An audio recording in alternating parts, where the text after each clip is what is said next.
नमस्कार साथियों, आप सभी का आपके अपने चैनल में स्वागत है। आशा है आप सभी अच्छे होंगे और आप सभी के आने वाले एग्ज़ाम की तैयारी भी ज़ोरों शोरों से चल रही होगी। तो चलिए साथियों, आज हम टॉप 50 यूपी करंट अफेयर लेके आए हैं, जिनका हम तेज़ी से आज रिवीजन कराएंगे। तो चलिए साथियों, शुरू करते हैं। तो आज का पहला प्रश्न क्या है? भारत का पहला फ्लोटिंग स्नान घाट कहाँ बनाया जा रहा है? तो यह अयोध्या में बनाया जा रहा है। कहाँ पर? अयोध्या में बनाया जा रहा है। रक्षा मंत्री राजनाथ सिंह जी ने ब्रह्मोस मिसाइल के निर्माण केंद्र का उद्घाटन किस शहर में किया है? तो यह लखनऊ में किया है। हाल ही में उत्तर प्रदेश सरकार ने एक जिला एक उत्पाद योजना के तहत कितने नए उत्पाद जोड़े हैं? तो कुल 12 नए उत्पाद जोड़े हैं। तो चलिए साथियों, आगे देखते हैं।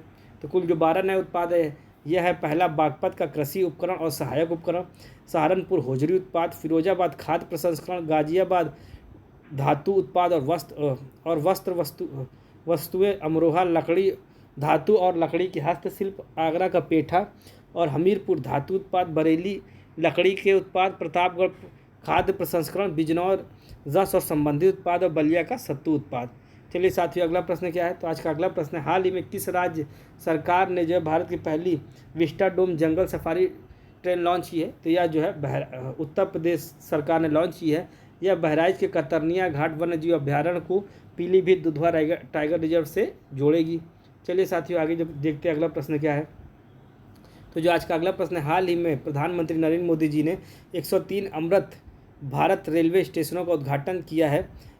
इसमें उत्तर प्रदेश कुल कितने? तो उत्तर प्रदेश से कुल 19 है। और अमृत भारत रेलवे स्टेशन का में आधुनिक सुविधाओं से लैस किया जाना है स्टेशनों को।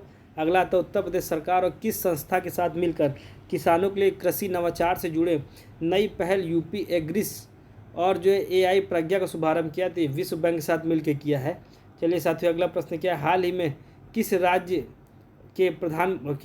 ने प्रधानमंत्री सूक्ष्म खाद्य प्रसंस्करण उद्यम उन्नयन योजना के कार्यवाहन में प्रथम स्थान प्राप्त किया है? तो ये उत्तर प्रदेश ने प्राप्त किया है। चलिए साथियों, आगे देखते हैं अगला प्रश्न क्या है। अगला प्रश्न है, विकसित भारत युवा सांसद महोत्सव का आयोजन कहाँ किया जाएगा? तो ये लखनऊ में इसका आयोजन किया जाएगा। इसमें कुल 240 युवाओं ने भाषण दिया, जो 18 से 33 वर्ष की युवाओं की आवाज़ को सुनना है और साथ ही 3 सर्वश्रेष्ठ सांसद चुने जाएंगे। चलिए साथियों, अगला प्रश्न क्या है? हाल ही में चर्चा में रहा प्रोजेक्ट अलंकार का संबंध किससे है? तो जो प्रोजेक्ट अलंकार का संबंध है सरकारी माध्यमिक स्कूलों को बेहतर बनाने की 1 अक्टूबर 2021 को उत्तर प्रदेश सरकार द्वारा लॉन्च किया गया था। इसका लक्ष्य 2331 सरकारी माध्यमिक विद्यालयों में 35 बुनियादी ढांचों और सुविधा मापदंडों का 100% अनुपालन सुनिश्चित कराना है। चलिए साथियों, आगे देखते हैं। हाल ही में अयोध्या और काशी की तर्ज पर तामेश्वर नाथ धाम कॉरिडोर का विकसित किया जा रहा है। तो यह कहाँ पर है? यह तामेश्वर नाथ यह संत कबीर नगर में है। चलिए साथियों, आगे देखते हैं। तो जो आज का अगला प्रश्न क्या है? चलिए साथियों, अगला प्रश्न है, समाज सुधारिका अहिल्याबाई होलकर की हाल ही में कौन सी जयंती मनाई गई है? तो यह 300वीं जयंती मनाई गई। प्रधानमंत्री नरेंद्र मोदी जी के कानपुर दौरे के दौरान कुल कितने रुपए की लागत से कुल 17 परियोजनाओं का शिलान्यास हुआ? तो ये 47,600 करोड़ के लागत से किया गया है। प्रधानमंत्री जी ने कानपुर दौरे के दौरान कितनी ताप विद्युत परियोजनाओं का उद्घाटन किया है? कुल 5 ताप विद्युत परियोजनाओं का उद्घाटन किया है। पहली थी घाटमपुर, दूसरी घाटमपुर विद्युत परियोजना, दूसरी 660 पनकी पावर प्लांट पनकी की है। जवाहर ताप विद्युत परियोजना एटा की है। ओबरा सी ताप विद्युत परियोजना सोनभद्र की है और Khurja thermal power plant Bulandshahr की है। चलिए साथियों, अगला प्रश्न देखते हैं। तो आज का अगला प्रश्न है, उत्तर प्रदेश चर्म एवं चप्पल नीति 2025 तहत किस शहर को केंद्रीय भूमिका निभाने के लिए तैयार किया गया है? तो कानपुर को केंद्रीय भूमिका निभाने को तैयार किया गया है। हाल ही में प्रकाशित पुस्तक चुनौतियाँ मुझे पसंद है का विमोचन लखनऊ में किसके द्वारा किया गया है? तो लखनऊ में उपराष्ट्रपति जगदीप धनखड़ जी के द्वारा किया गया है। और यह आनंदीबेन पटेल राज्यपाल जी उनके संघर्षों और प्रेरणादायक जीवन पर आधारित है। चलिए साथियों, आगे देखते हैं। तो आज का अगला प्रश्न क्या है? उत्तर प्रदेश के किस मेडिकल कॉलेज का नाम बदलकर अहिल्याबाई होलकर के नाम पर परिवर्तित किया जाएगा? तो औरैया राजकीय मेडिकल कॉलेज का नाम बदल कर किया जाएगा। चलिए साथियों, आगे देखते हैं। तो आज का अगला प्रश्न क्या है? हाल ही में लॉन्च किया गया ग्रामीण शासन और सेवा वितरण हेतु उत्तर प्रदेश ग्राम सचिवालय मॉडल क्या है? तो ऑप्टिकल फाइबर वाईफाई सुविधा से ग्रामीण सुविधा क्षेत्र को ग्रामीण क्षेत्रों में जो सुविधा पहुंचाना ही जो है यह जो है सचिवालय मॉडल है। चलिए साथियों, अगला प्रश्न क्या है?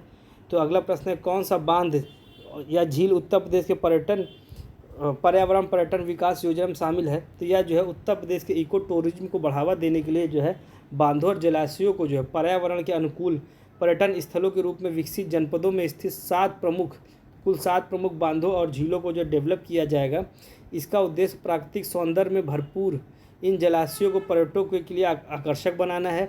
इस स्थानीय स्तर पर रोजगार सृजन और आर्थिक विकास में भी बढ़ावा मिलेगा। तो इसका पहला चित्रकूट है।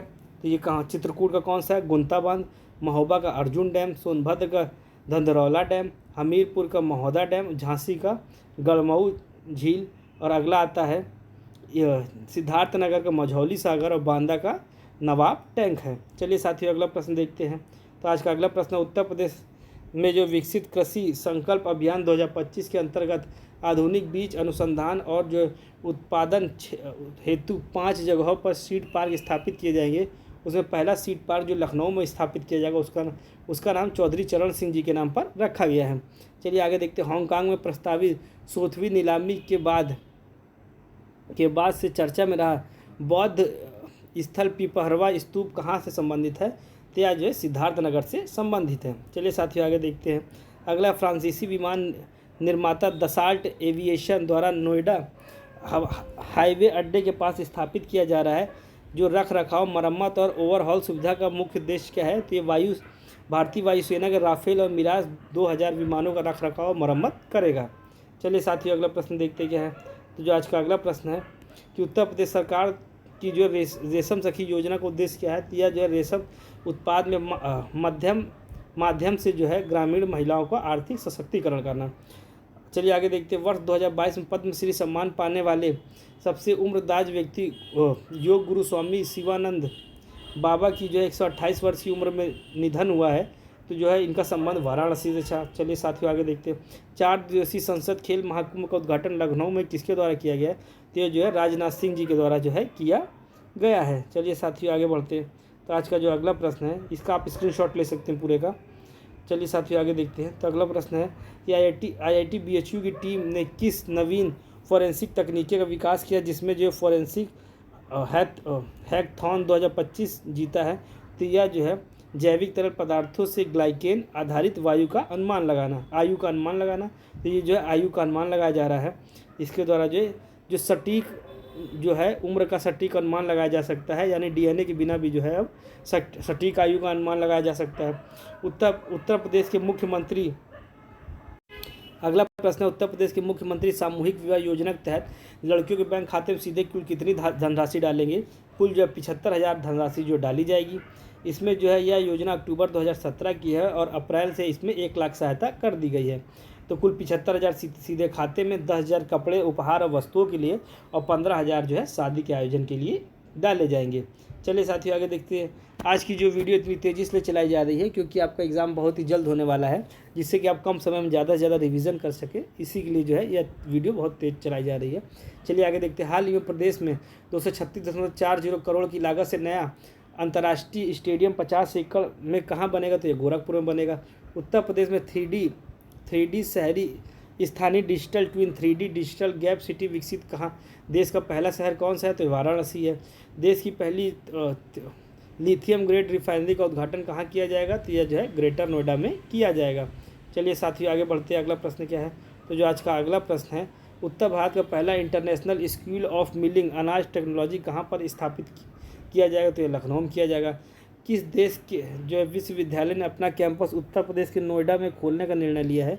तो ऑस्ट्रेलिया का जो है ऑस्ट्रेलिया देश के जो विश्वविद्यालय ने अपना जो है कैंपस उत्तर प्रदेश के नोएडा में खोलने का निर्णय लिया है। ये जो वेस्टर्न सिडनी यूनिवर्सिटी है, इसी कैंपस खोला जाएगा। अगला प्रश्न, हाल ही में केंद्र सरकार द्वारा वित्त वर्ष 2025-26 में उत्तर प्रदेश मनरेगा मजदूरी में जो है 237 रुपये से बढ़ा कितना किया गया? तो 252 रुपये प्रतिदिन कर दिया गया है। चलिए साथियों, आगे बढ़ते हैं।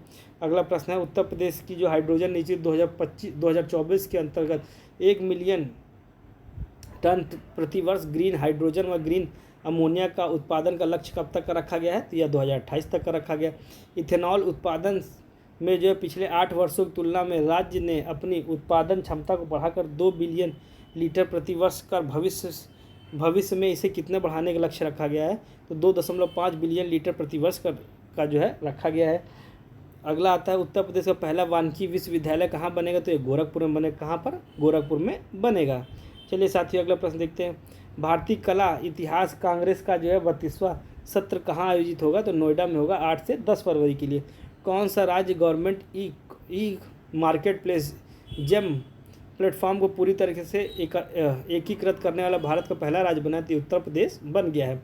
कौशल विकास और उद्यमिता मंत्रालय के जो है राज्य मंत्री स्वतंत्र प्रभार और शिक्षा मंत्री ने NSDC के अंतर्राष्ट्रीय अकादमी का उद्घाटन किया है। तो ये कहाँ किया है? तो यह जो है ग्रेटर नोएडा में जो है किया है।